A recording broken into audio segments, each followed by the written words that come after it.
Hello, everyone. Happy Tuesday. I'm Jeremy, I'm Alan.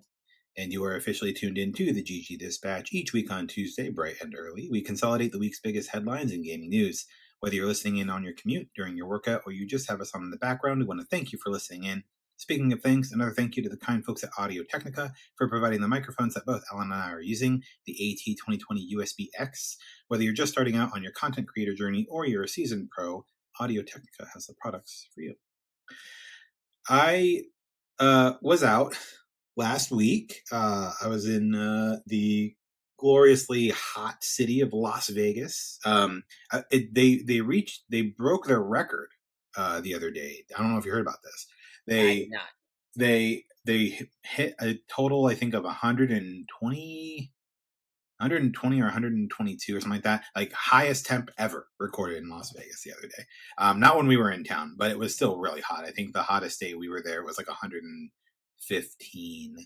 Um, so it was extremely hot. But thankfully we were in the air conditioning most of the time in a very comfortable hotel room, or down in the casino, or enjoying good food and drink. So it was a good time. No particular occasion really. Just I have family that lives in Vegas, but usually when we go out, we go out to visit family. We don't go out to do like the Vegas thing.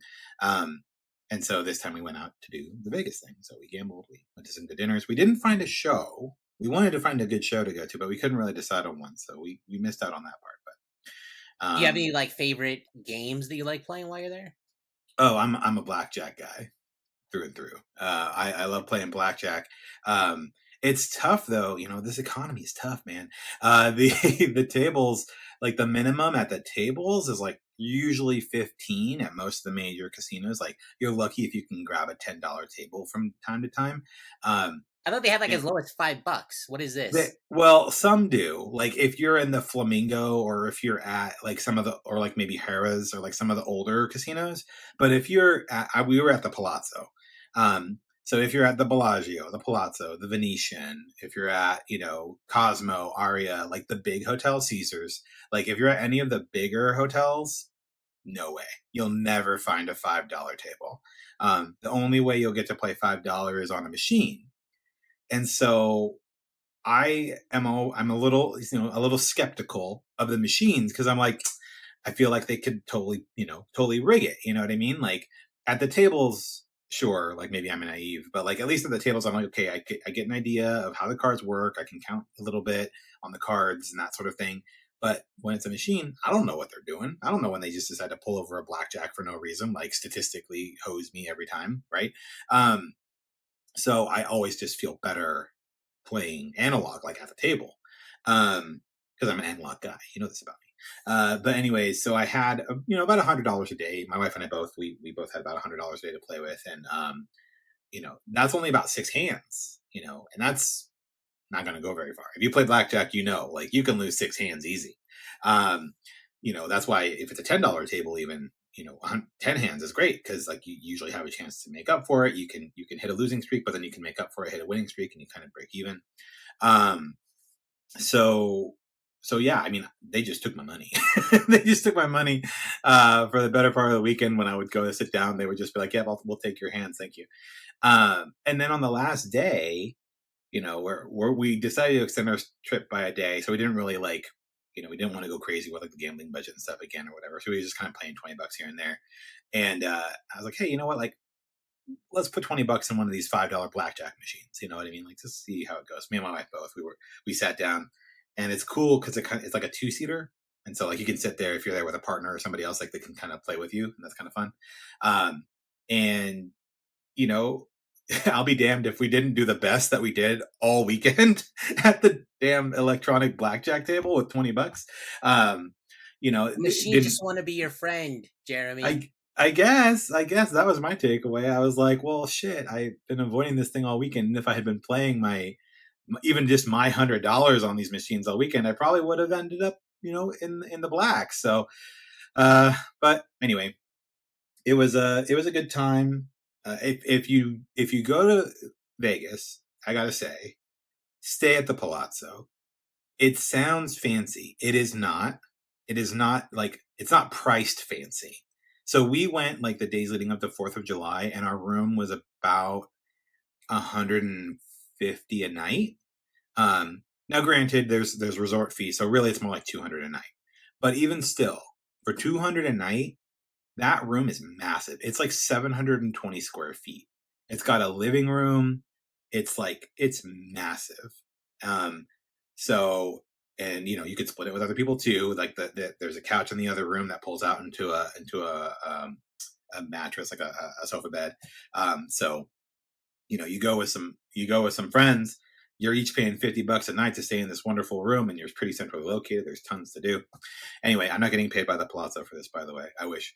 But yeah, we had a great time. It was very relaxing, and then we came home and just kind of enjoyed the long weekend. And I played so much Elden Ring.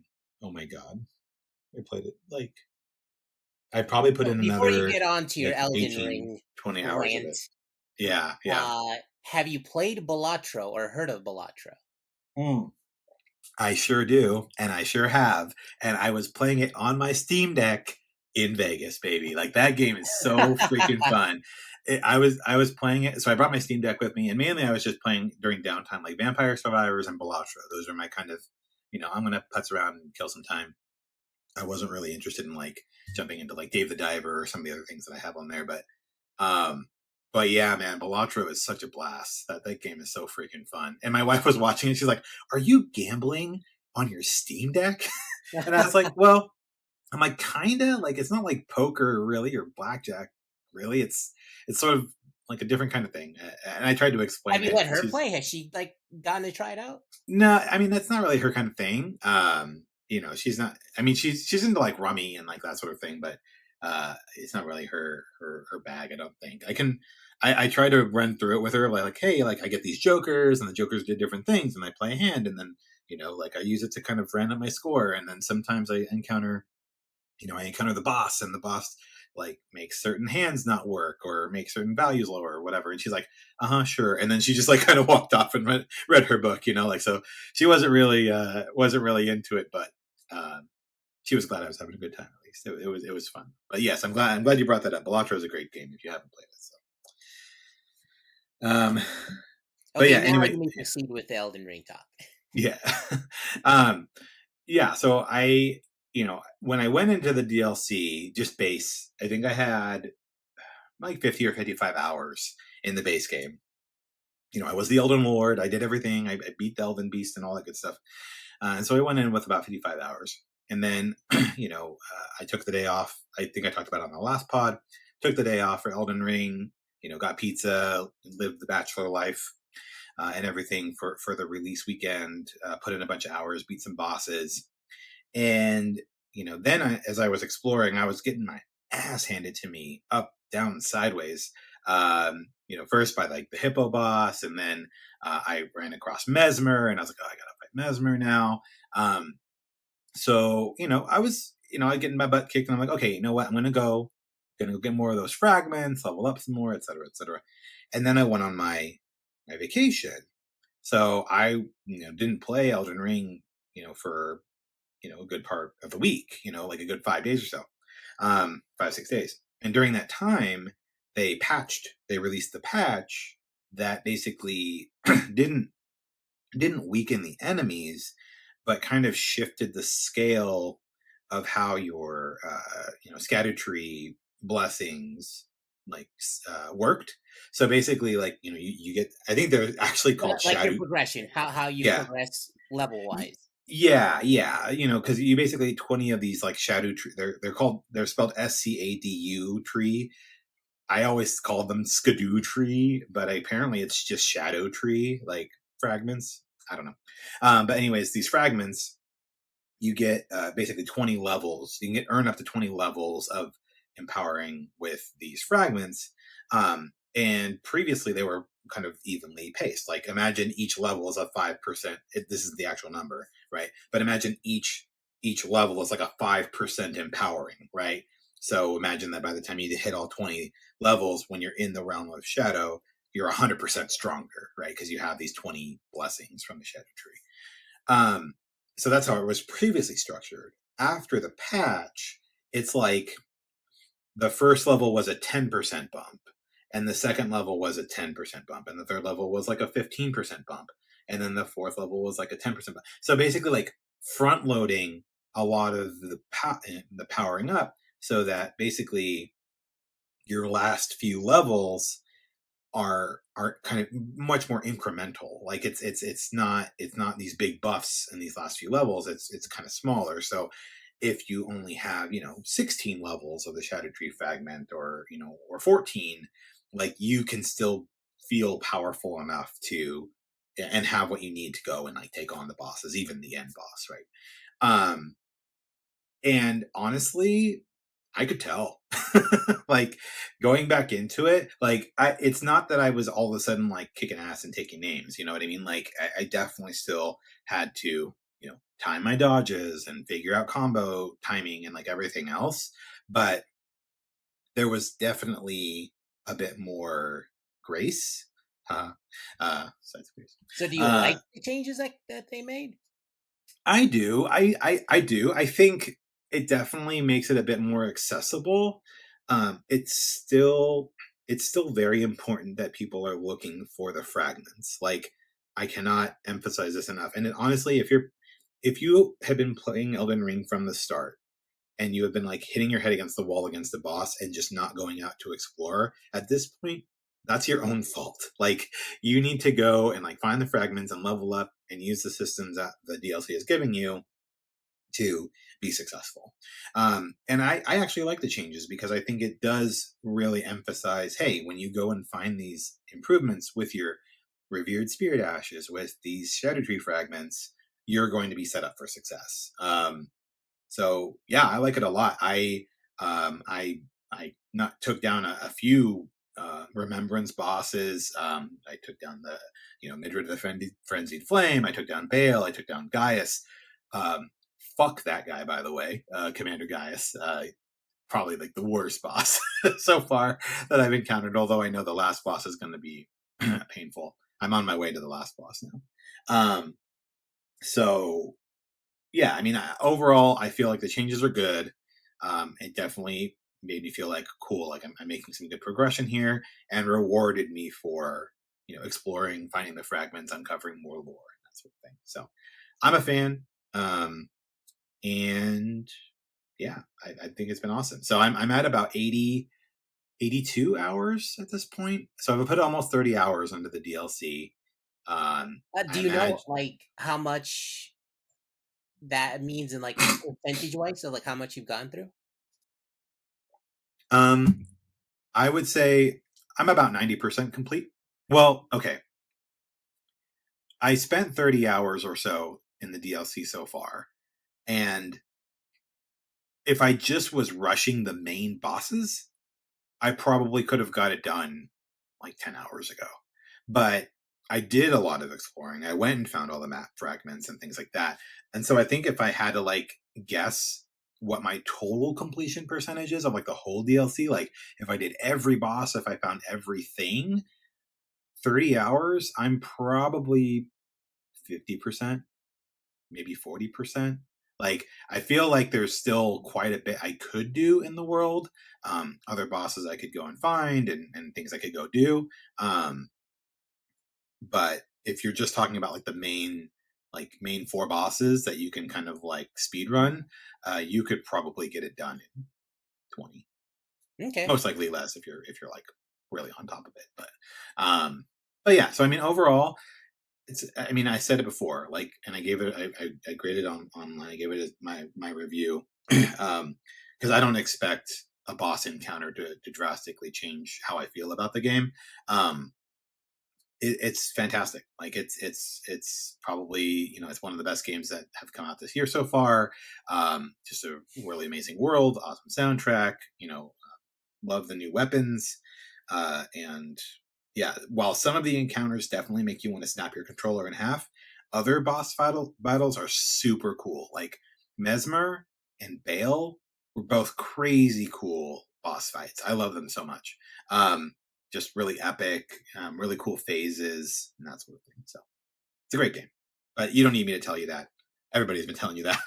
But so if you're listening to this, you're like, well, no shit. And it's like, well, yeah, but I'm just telling you an additional gamer here saying yes, Elden Ring is really good, and I really enjoy it. So, well, what about you, Alan? What have you been up to? So, as the last time we spoke, for me, this has been the summer soccer, the European tournament, the Americas tournament. It's called Copa America. Has been taking place. That's been a lot of fun to watch. Even though the U.S. got bounced early, that sucked. But Yeah, yeah. even with that, like you expect that for the med side. The women's side, you expect a little more. From the men, you're like, yeah, that feels accurate. Um, but That even with all tracks. that, I still been even as a neutral, like right, like I don't really care about all these European squads, but I'll still watch because it's really high level soccer. So I've been enjoying that and kind of tying into that. I know I've said multiple times that FIFA 23 is kind of like that game I can easily go back to, jump in 10, 15, 20, 30, however much I want, and kind of just jump right back out. It's very easy to do that. And I made a change. I'm now an FC 24 guy Oh, because really? uh yeah, so basically the FIFA 23 is the last one to have the FIFA name because EA just didn't want to keep paying them. I think it was like $1 billion or something that they wanted. So just like forget it, we're gonna call it FC 24 and be done with it. Um, Mm, so basically, same game, different name. That's about it. But they did a lot of improvements, graphics improvements. They did a lot of changes, like the mechanics of how like the player runs and how he feels when you're controlling him. So basically, every time the new version comes out and it's on Game Pass now, I like to jump into it, create my character all over again and just start from the bottom. Like just get on one of the worst teams and the worst clubs anywhere in the world and just kind of like bounce around until you finally reach, like those ultimate tier clubs in Spain or England. uh-huh. So right now I've been putting a ton of hours. I started off at Cork City in the Irish League. um, Nice. and so far, I finished my first season there. Did pretty well enough to kind of get me an offer from another club in another country, which is Mm, now I'm in South Korea. I'm on Incheon United. And so now I'm a forward there. And so hopefully, if I could do well here, I go to the next club and then kind of keep going from there. So it's been fun. It kind of kind of getting a new flavor, especially like I said again, just the way the player controls. It feels a lot more simmy rather than arcadey.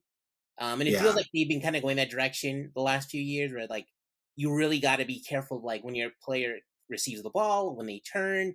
If you're just very sloppy with it, the defender's easily going to take the ball off of you, and like they're going right back on your team, and that sucks, and you can easily lose. right, So yeah, right. So so every so play, like you really feel like, yeah, you are controlling those plays, right? Like if you miss the play, it's not like the AI is going to save you. You know, like yeah, 100%. Like you are they're punished. going to punish you for that. Exactly. You are punished big time if you turn that ball over in the middle of the field.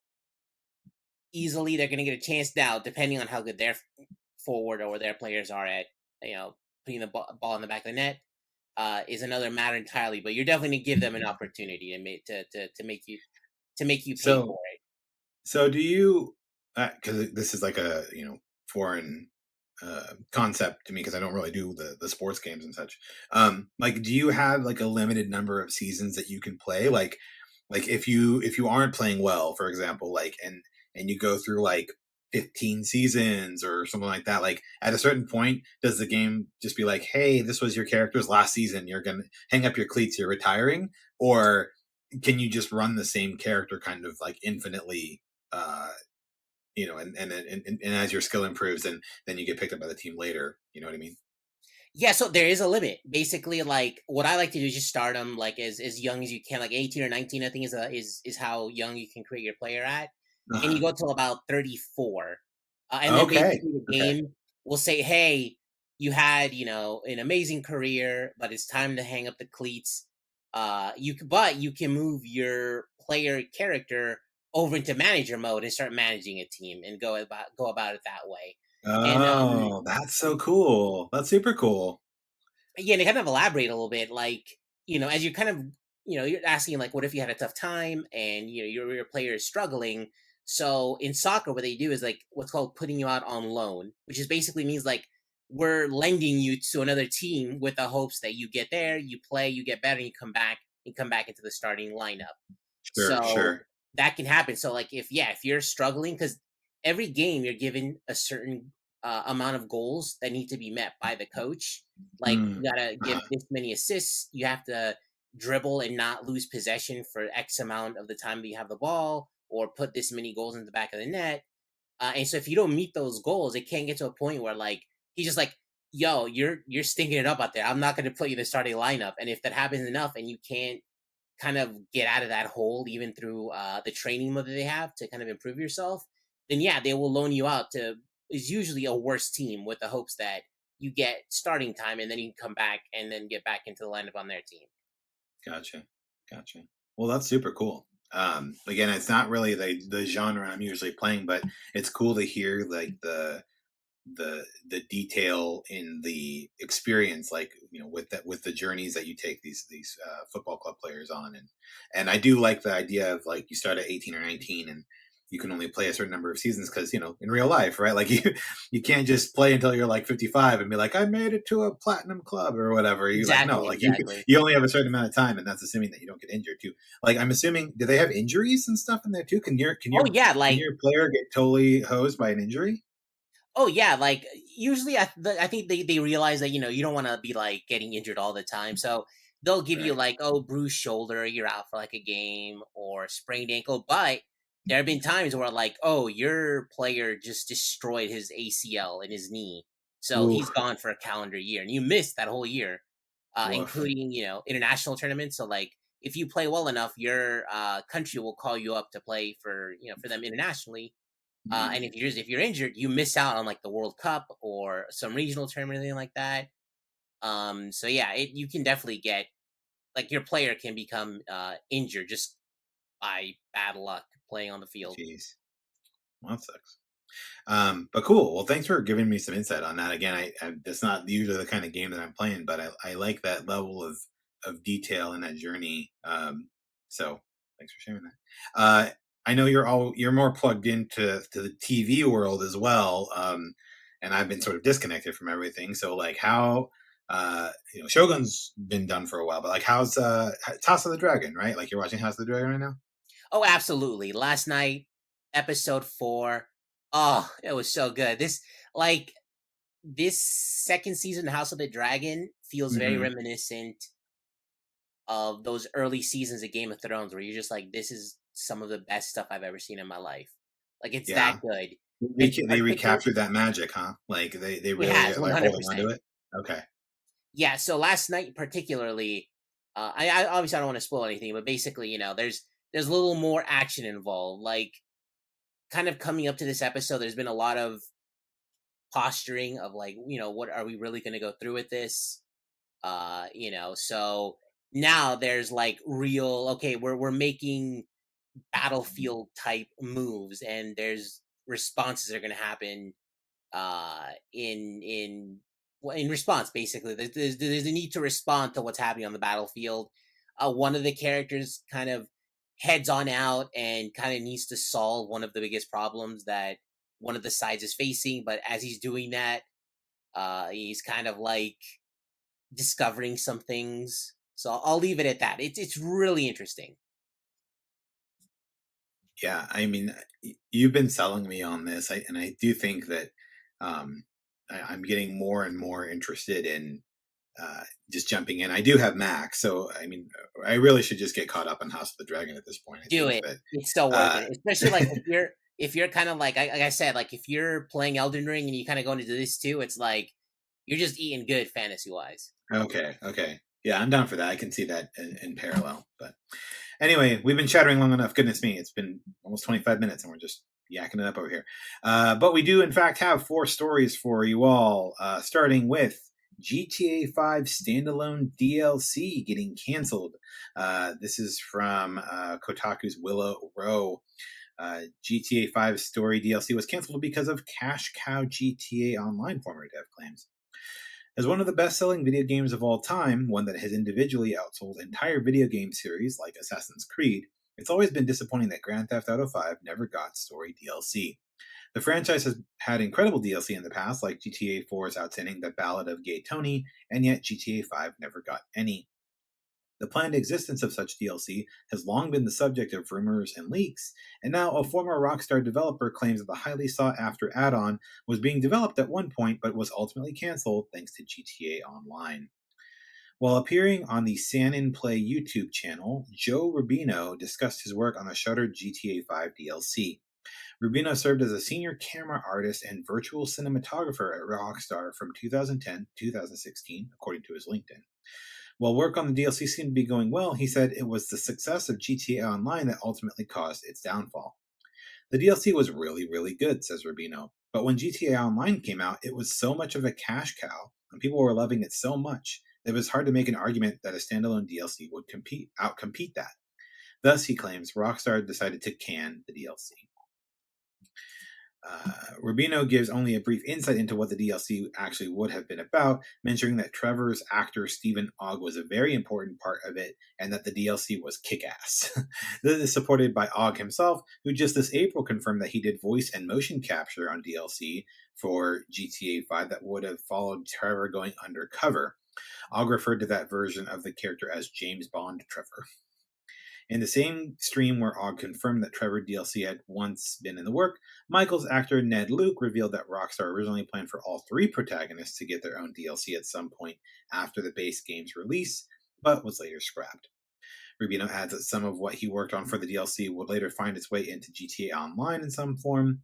That may be why last year a massive GTA Online leak revealed scrapped content titled Prologue DLC and Liberty V DLC, or Liberty 5 DLC, I guess. They're using Roman numerals. While Rubino's claims support previous theories that GTA Online caused the downfall of GTA 5's DLC, that seems to have only been part of the puzzle. Way back in 2017 interview with Game Informer, director of design Imran Sarwar said that the next-gen ports of GTA 5 took a while to get right, GTA Online hogged resources, and Red Dead Redemption 2 development was around the corner. The combination of those three factors meant for GTA 5 that we did not feel single-player expenses were either possible or necessary. However, he did continue by saying Rockstar may do story DLC for future projects, so we can hold out hope for GTA 6 story DLC. I mean, I started my GTA 5 journey. I was enjoying myself, and then have been Mm-hmm. pulled into. Okay, look, I've been pulled into one thing after another. Okay, it's been a busy year so far. All right, but that being said, I know there are tons of GTA 5 fans out there. Alan, what were your thoughts on reading this article? Were you surprised? What do you think? Would you have grabbed that story DLC? Oh, 1,000,000%. This is ultimate sadness. Knowing that all three were gonna get like badass DLC that they're all hyping up like this. Come on. Yeah. I get it because like at the end of the day, 2K, which is the publisher, like they loves them some money and they love monetizing things. And And I mean, so GTA Online does a damn good job of it. Like, and they're making yeah. money hand over fist on that game still. It's crazy. Oh, 100%. 100%. So like I get it business wise, it 100% makes sense, but it just makes me sad. I would have Yeah. loved to see more single player DLC. And like, let's be real here. They're like, oh yeah, in the future we might do it. It's like, then the next GTA Online is gonna come up. It's gonna look great. It's gonna look awesome. It's gonna be Oh fresh yeah. and new, and everyone's gonna jump right They into they that. have the blueprint with GTA 5 DLC. Like, you don't think they're going to take that and bring it over to GTA 6 on new platforms? Are you kidding me? It's going to be nuts. Like, people are going to be living in that world. It's going to be crazy. So 100%. They're yeah. gonna squeeze that out for as much as they can as well. And people are gonna because they have the fun time with it. There could people really like it, so they're gonna jump on. They People are gonna be hyped up about all the nice new graphics, new world, everything. So, at this point, it's like I just give me the GTA 6, please. You've Yeah. been working on this for like 12 years now. I just want it. Give it to me and let me play it and let me I enjoy can it. I can has GTA 6 now. Thank you. Yes, please. Um So I'm curious now, talking about, well, first the Elden Ring DLC and then this story. What's another game that you think could really use a DLC, a story DLC? Is there another game out there that you're like, hey, you know what? This could use some DLC, and it could be a prologue, it could be an epilogue. Man, Anything like jump to something mind? on the scale of like a GTA, something that's like been around for this long and like It doesn't have to be something as big as like GTA. It could be like a smaller like action title or something that you want to get, DLC for. honestly not right off the bat. The only one that I've ever like I'm like please give me more single story DLC is just GTA. Honestly, Yeah. the last 5 to 10 years, I can't. How about you? Is there something you were like, man, I really wish you would have gotten a little more? Uh, I think Armored Core 6. Um, I I mean, there's really, still time for that one. That came out a year ago, right? yeah, yeah, just about. So I mean, I'm just saying like Let them maybe cook, it's. Jeremy. I Let them know. cook. I'm fine with that. I want it. You know what I mean? Like I want that. Spider-Man 2, right? Like I think they talked about whether they've got some DLC for that as well. And of course, I can Insomniac had see the that. hack and everything. As much money as they put into the Spider-Man games, I think you'll get at least one like single story pay for DLC. Yeah. And then, going back to like FromSoft, obviously Bloodborne did Old Hunters, which is amazing. I could see a Sekiro DLC as well. It would be really cool to get a Sekiro edition, whether it's it would have I think it would have to be a prologue, right?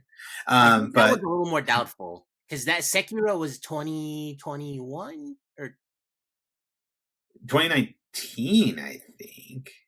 It's been a okay, while yeah. since Sekiro came out. Yeah, it's been a hot minute. It was pre-COVID, I think. Yeah.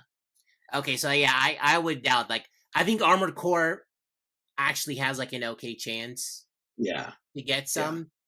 But like Sekiro from 2019, I thought they would definitely put something out by now if they had something. There's a lot more chatter around Sekiro now ever since Elden Ring came out because like it really is the crystallization of the get good methodology because you don't level up, right? Like you get the counters and stuff, but you really need to know how to use your skill set to progress in that game. Otherwise, you just hit a wall. Um, so there's been a bit more chatter around that. So I wonder if Miyazaki is gonna like see that and be like, maybe I should go back to that world.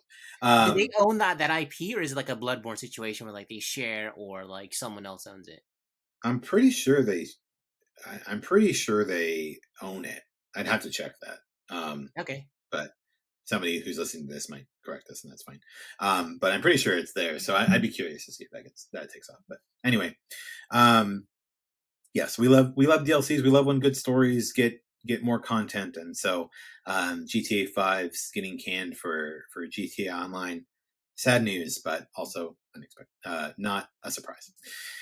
Next story, Hellblade 2 sales numbers, or rather, new Hellblade 2 sales data offers a clearer picture of how it did on Xbox Game Pass and the charts. This is from Kat Bailey at IGN. Hellblade 2 was billed as one of 2024's big exclusives when it released back in May, but overall sales numbers have been hard to come by since launch. Now, thanks to Circana's most recent sales data, we have a clearer idea of its performance. According to Circana analyst Matt Piscatella, Hellblade 2 was 37th overall in terms of full dollar sales for May of 2024, putting it at 21st overall on the Xbox Series consoles. Hellblade 2 did not receive a physical release. Notably, Hellblade 2 released on Xbox Game Pass at launch, and that was born out of its engagement data, where it ranked 12th on Xbox in terms of monthly active users. It puts it behind Fallout 76 on the platform, but ahead of Star Wars Jedi Survivor, Apex Legends, and Forza Horizon 5. Piscatella shared the sales info on X and Twitter since Hellblade 2's performance meant that it didn't appear on any of the major charts. Xbox and Ninja Theory have shared little about Hellblade 2's sales since its initial release, leaving fans to speculate over Steam concurrence and other data. GamesIndustry.biz publisher Chris Dring noted that it failed to crack the top 100 on European sales charts in what he described as a brutal month for game sales. The sequel to the acclaimed action-adventure game by Ninja Theory, Hellblade 2 was announced not long after Xbox acquired the studio in 2018 and finally released earlier this year.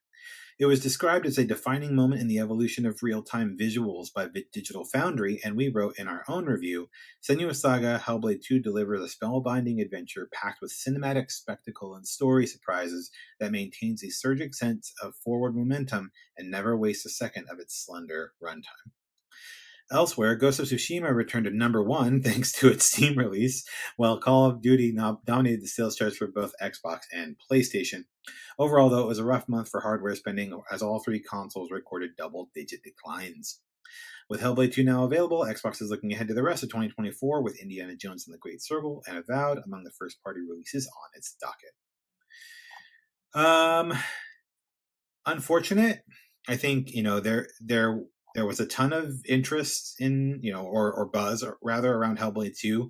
There was of course the discourse around Ninja Theory, its fate following the closures of the other studios from Xbox, the lack of marketing for the game as it approached release. The whole thing was kind of odd, and then you know for it to have taken nearly 7 years and to release with about 12-hour game time, um, you know, these were just a few of the things, right, that folks were kind of calling out when the game came out and some of the concerns that they had. So I'm not, terribly shocked by the less than the subpar performance here. But it is maybe a slight comfort that the rest of the industry also kind of took it in the teeth that month. I don't know what's your read on this, Alan? So I guess like in terms of performance, like I don't know if we can really make that assessment. I think that it depends on how Xbox views Ninja Theory as like a developer in their portfolio.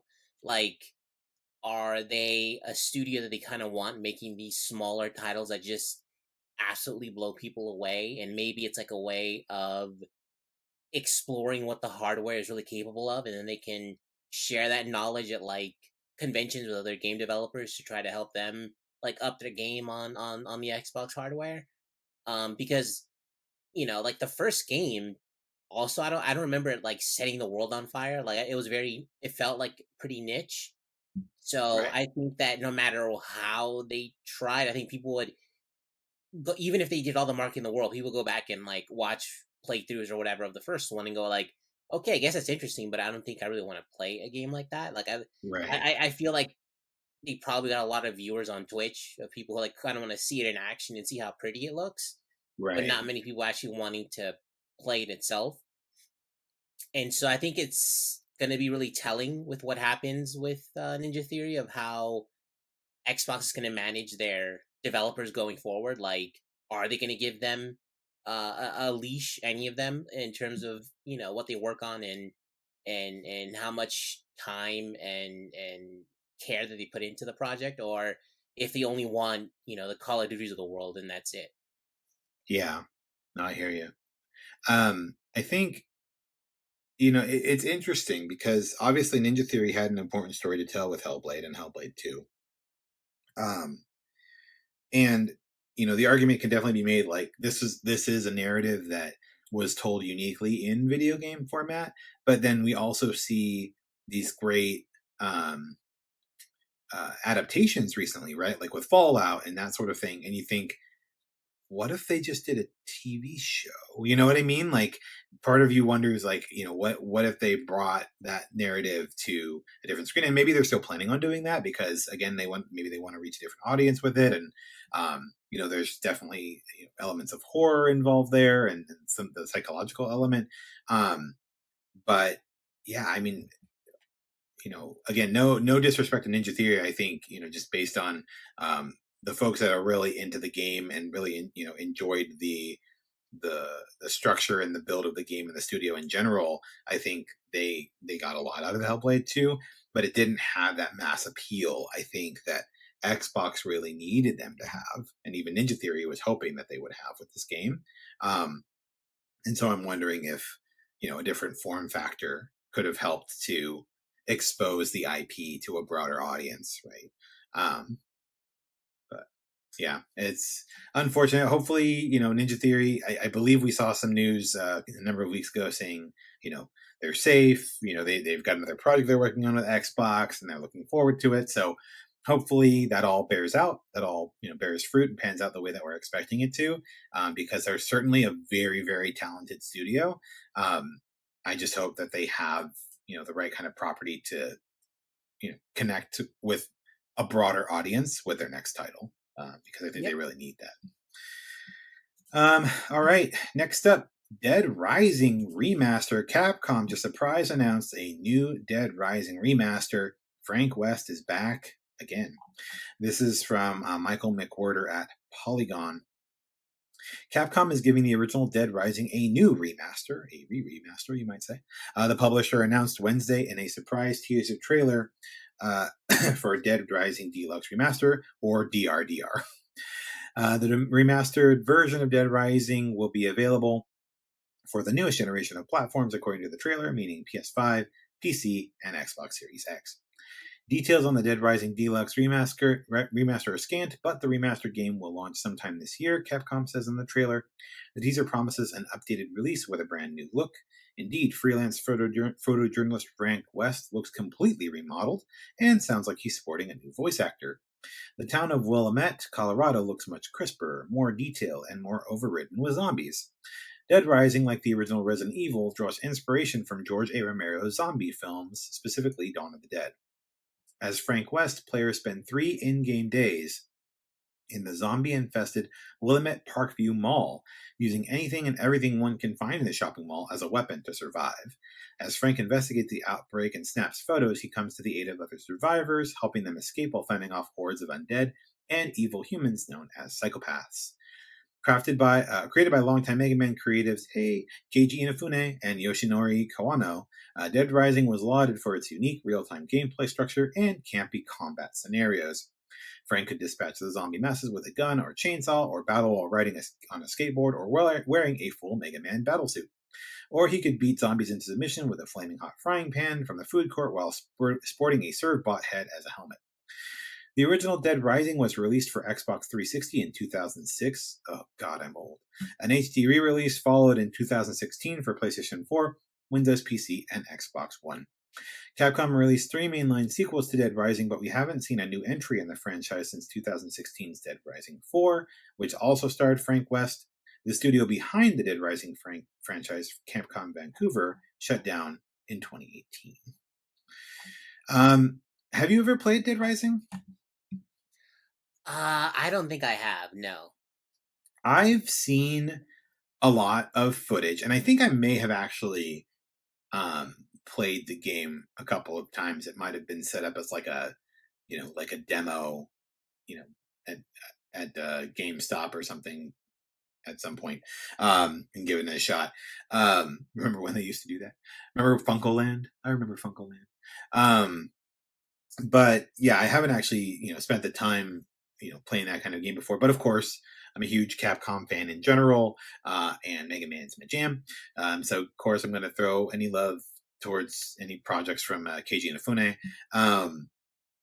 And yeah, I mean that's pretty awesome. I think this remaster also could give me an opportunity to get into the game. It seems like just the sort of like kind of campy, fun game to play. Like, oh, I've got like 30 minutes or something. Let me just go in here and kill some zombies for a while and just kind of not super invested kind of gameplay. So I'm excited. I'm hopeful to dive into it and see how it plays.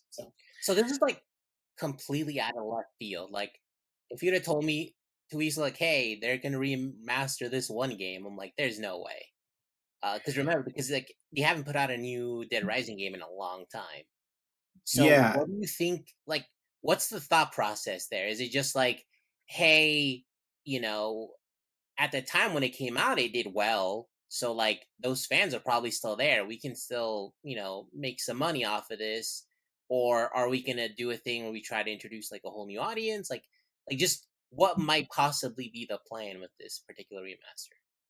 yeah, yeah. I don't know. I mean, and honestly, there was a lot of hype around like, oh, Capcom's got this announcement coming out, and of course, like, I wanted a new mainline Mega Man. Um, so maybe this is part of that. I don't know if they're just like revitalizing some of the older franchises. Um, Are they out of so ideas? I hope not. They're sitting on a gold mine. You know what I mean? Like how do you own Mega Man and be out of ideas? Like, um, But anyway, I don't know. I again, I think that zombies, zombies in general, like as an archetype, as an IP, are always pretty popular. Like the World War Z and like There Are Millions and like those kinds of like zombie centric games can be pretty fun. And so maybe they're thinking, hey, we've got this great zombie related property. It's due for a remaster. It's been almost 20 years since it came out. And so why don't we, give it a little sprucing up and put it on the latest platforms and, make a little money there. So I can see that. Otherwise, I'm not sure. I can't really begin to fathom what else they might be gearing up for with it. I mean, unless they are thinking about a brand new Dead Rising game, which could be cool. Really utilizing all of the next gen uh, um, features, right, in a new Dead Rising game, because the last one came out, as they were noting, like nearly 10 years ago now, like back in 2016. So maybe there's an opportunity there for a new title in that franchise, but I don't know. I don't know. I think in the short term, I'll look forward to the release, give it a spin, and maybe it'll get enough interest that they'll be like, "Hey, you know what? Yeah, we're gonna put some more energy into this IP and see where it takes us." All right, last story. Apex Legends Battle Pass is changing its. Apex Legends doubles the price of keeping up with battle passes, and what it promises is a good deal for players. They promise. This is by Ethan Gatch at Kotaku. Apex Legends is revamping how its Battle Pass economy works in Season 22, and it sounds expensive. Every season will now have 2 premium Battle Passes starting at $10 each, and Apex coins can no longer be used to purchase them. Weirdest of all is the fact that Respawn Entertainment seems to be presenting this as good news for players. Well, yeah, that's marketing, man. Here's how Apex Legends Battle Passes have worked up through the current Season 21 upheaval. Every season there's been a new pass with 110 ranks worth of rewards spread across 3 months. Players can grind the free track for the free rewards or pay 950 coins, about $10, to access the premium rewards as well. They can also go ahead and buy the premium battle pass for 2,800 coins or $30, which includes the first 10 levels of the battle pass auto completed and a bunch of additional rewards that aren't included in it. Here's how it'll work beginning with Season 22 in August. There will be 2 separate battle passes per season that have 60 ranks each. They will still cost $10 per track, but can only be purchased with real money and not the coins. The Premium Battle Pass bundle has been replaced by the Premium Plus option, which is $20 per pass, and comes with 10 unlocked ranks plus 2 legendary skin variants that are exclusive for a year, 10 exotic shards, and all Legends playable for the duration of the Battle Pass. The change comes alongside revamped Battle Pass rewards more generally to make the best rewards quicker to earn and more plentiful. These and other changes have been summarized in a chart that looks as convoluted as you'd expect from an EA game. I was saying before the show, like this new era where, whether it's like a deluxe edition versus base edition versus digital edition versus super deluxe premiere edition, like I hate these fucking charts. Like they're so annoying. like what am I signing up for here? Like it looks like I'm comparing life insurance policies. Anyways, quote, we've seen the numbers and things need to be more approachable and realistic for our global player community, the blog post reads. Each of these updated aspects allows us to make the Battle Pass more attainable and valuable for your time and money. But that value has come at a price. To up the value going forward, each premium track battle pass will cost $9.99 USD and will come with the rewards expanded on above. The decision to move from AC to real world currency is not one that we made lightly, but it does allow us to decrease the price of Premium Plus for our community. Despite the use of decrease there, players who want to stay current on their battle passes will actually be spending $40 per season instead of $30. Respawn did not immediately respond to a request for further clarification. The move away from letting people purchase battle passes with AC is also likely to go over with the community like a lead balloon. Previously, dedicated players were able to take AC earned from previous season and invest it in a new battle passes, essentially paying the grind forward and earning rewards with time and dedication instead of new spending. So it's not surprising that a company trying to make money would shut that down, but it's hard to see how it nets out to a big win for players. Fans who play daily and want the full package will essentially now be paying the price of an Elden Ring Shadow of the Erd Tree DLC every 3 months. Apex Legends is far from the first game to effectively raise the price of its seasonal content. Fortnite, Destiny 2, and other games have increased the price of in game currencies and season passes in the last year, following a historic spike in inflation, or at least that's what some of the companies behind those increases said at the time. EA, which now makes more money off of microtransactions than actually selling new games, earned $800 million in net income in 2023. Well, first of all, Ethan definitely had some sass in here. I can appreciate that. So shout out to Ethan for not really really putting his heart on his shoulder there. But yeah, I mean, okay, so I play Magic the Gathering Arena, or I have kind of off and on, right?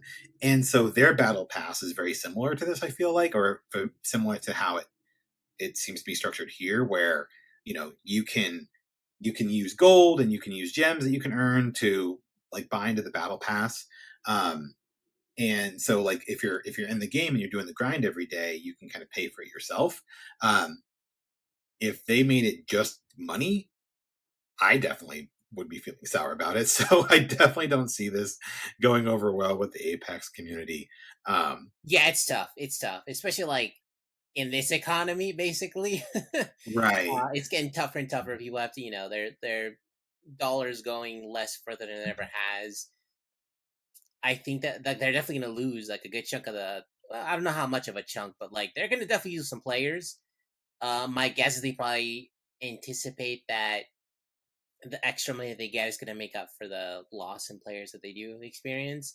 But like, I think we'll have to just see how it all shakes out, and like for sure, other games are looking at this and like, okay, how did it work out for Apex? Did it Yeah. work or did it not? Yeah. And I mean, that's the tricky thing, right? Like Fortnite can get away with it.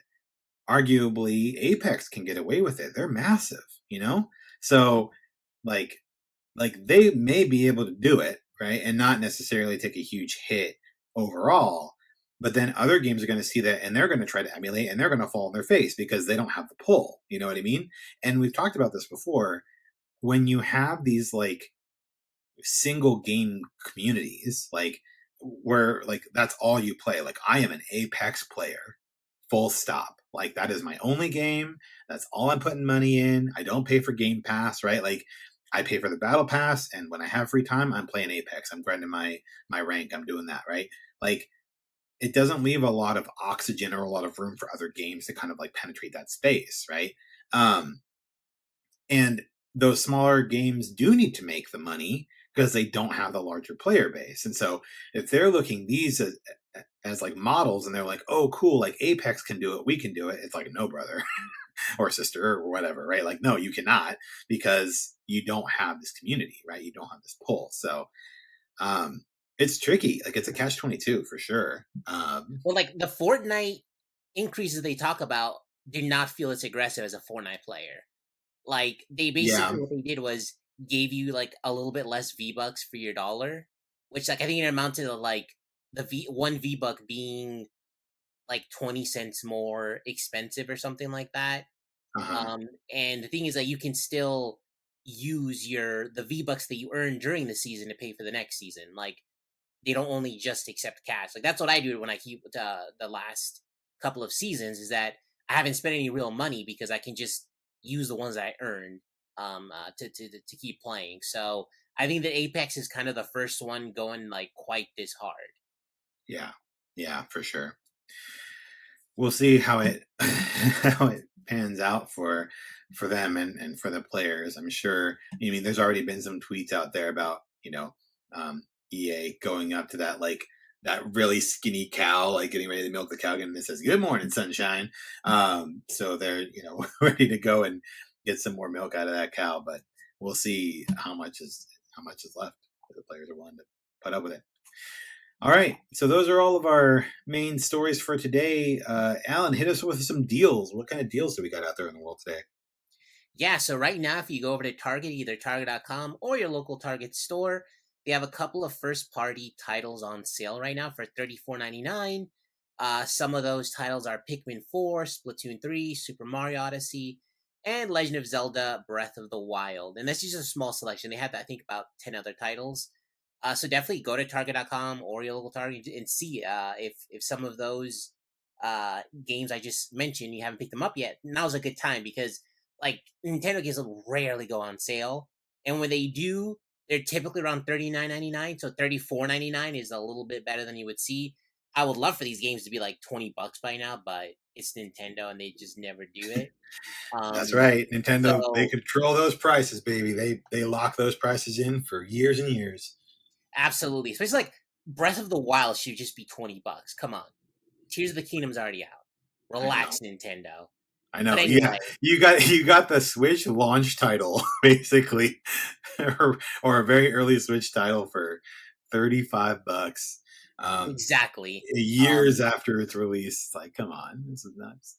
So Yeah, and again, these are some of the lowest these have ever been. So like, if for some reason, like like Super Mario Odyssey is a really fun game, so if maybe that's not like your first port of call on the Switch, and but as we're getting kind of towards the end of the life cycle, there's less and less stuff to play. Why not go check out some of these older titles for at a good price point? yeah, definitely. All right. Well, that does it for us today. So thanks for again for tuning in. Until next time, I'm Jeremy. I'm Alan. Keep gaming, everybody.